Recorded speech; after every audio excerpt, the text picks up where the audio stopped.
Alright, you are welcome to this lesson, and in this video you have been asked to check if for what interval is this function continuous.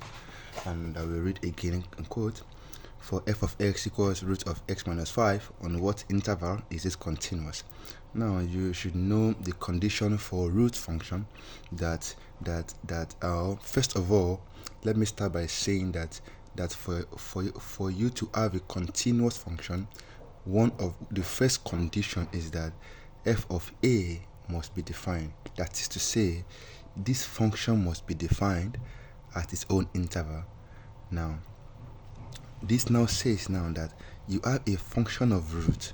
On what interval is it continuous? So all we have to do in this function is get the interval in which this function is continuous. But we know something, that for root function, whatever you have in the root function must be greater than or equal to 0 for it to be defined. Otherwise, it will not be defined. What I mean is this: x minus 5 must be greater than or equal to 0 for this function to be defined. Now let's do this. If this happens, then we can say x is greater than or equal to what? 5.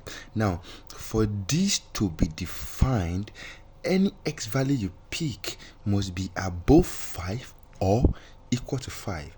If you pick anything less than 5, this function will be undefined. Let's just test it. Now let us pick 5. Now we have 5 minus 5 is 0. Root of 0 is 0. It works. Let us pick 6. 6 minus 5 is 1. Root of 1 is 1. It works. Which means that every number above 5 or equal to 5 will work. Let us test a number less than 5. Now let us pick 4. 4 minus 5 is negative 1, which is invalid for a root function. So we can say that for this function to be continuous on interval, the interval must begin from 5 all the way to forever. And this is how we write forever in mathematics, all the way to infinity.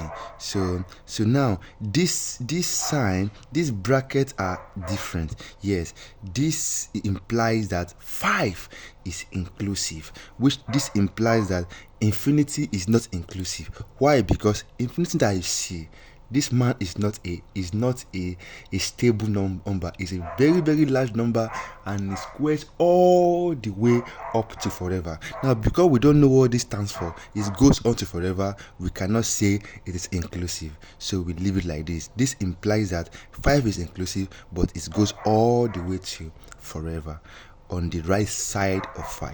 So this is the interval that this is continuous. If you like, you can test it. Thank you, and see you in the next lesson.